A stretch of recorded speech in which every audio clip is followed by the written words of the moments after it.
Welcome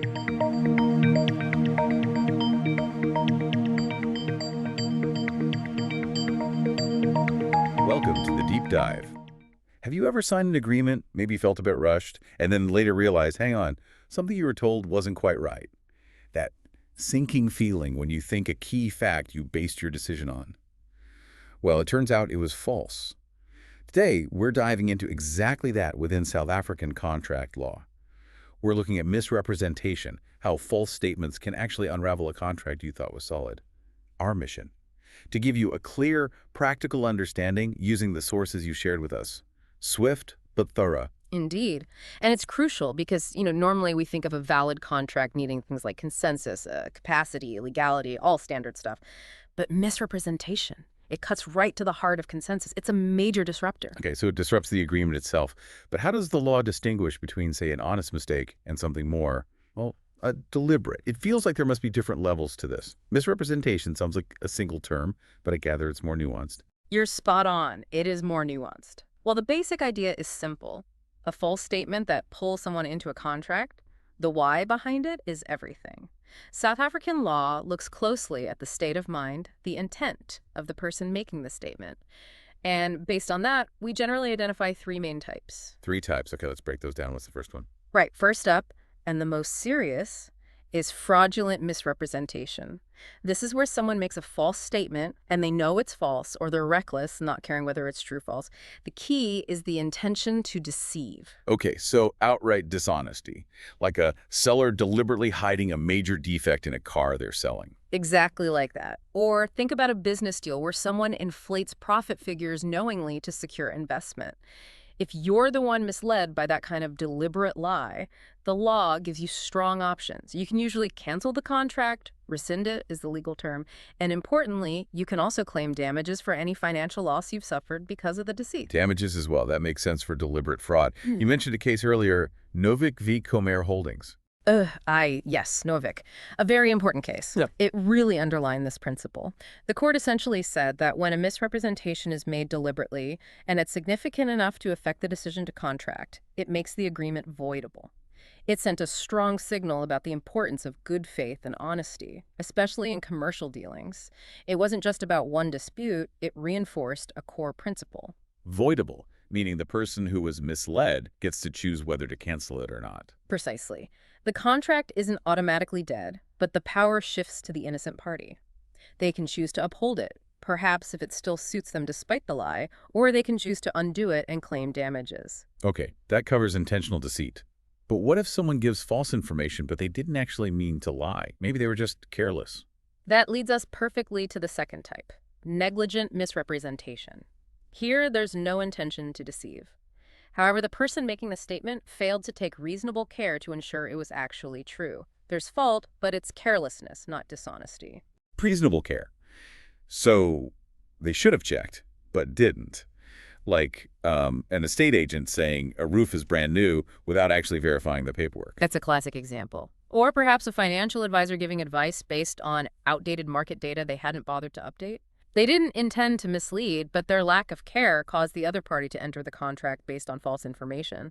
In these cases, the consequences are similar in some ways to fraud. The misled party can usually still rescind the contract. Okay, cancel the contract. And damages.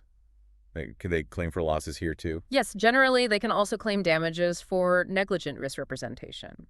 The law recognizes that even if it wasn't deliberate deceit, the negligence caused harm, and the person responsible should compensate for that. It emphasizes due diligence, especially for professionals. Right, so carelessness still has significant consequences? Yeah. That leaves one type then. Correct. The third category is innocent misrepresentation. As the name suggests, this is where a false statement is made completely without fault. There's no intention to deceive, and there's no negligence either. The person genuinely believed what they were saying was true. An honest mistake, essentially. Exactly. Imagine someone selling a piece of art, and they genuinely believe, based on family stories, that it's by a certain artist. They state this belief to the buyer. Later, it's proven to be by someone else entirely. They weren't lying, they weren't careless, they were just mistaken. So what happens then? If it was a complete accident, can the buyer still do anything? Yes, the contract can usually still be set aside, rescinded. The law recognizes that the agreement was based on a fundamental misunderstanding, even if no one was technically at fault in terms of intent or negligence. But, and this is the key difference, typically you cannot claim damages for innocent misrepresentation. The focus is on undoing the transaction to restore the parties to their original positions, not on punishing fault, because there wasn't any. Okay, that distinction is crucial. Fraudulent and negligent allow for rescission and damages, while innocent generally only allows for rescission. It really seems to hinge entirely on the state of mind, the intent, or the level of care behind the false statement. Absolutely. That's the core principle that determines the legal path forward. And running through all of this is the burden of proof. It's a fundamental legal idea. He who alleges must prove. Meaning the person claiming they were misled has to prove it. Correct. If you want to challenge a contract based on misrepresentation, whether fraudulent, negligent, or innocent, you carry the burden. You need to present evidence to the court.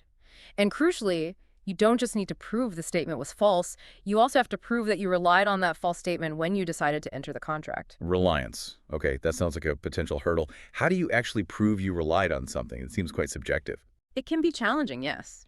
You need to show that the false statement was material, meaning it was significant enough to influence a reasonable person's decision.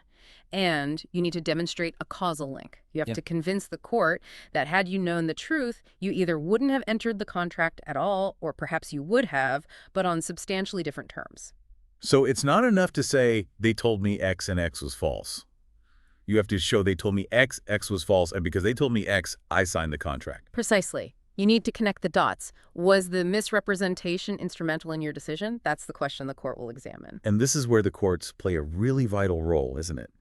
Interpreting these situations, weighing the evidence. Absolutely. The judiciary acts as the safeguard here. Courts look at the specific facts, apply these principles of misrepresentation, and ultimately decide whether the consensus needed for a valid contract was truly present or if it was fatally flawed.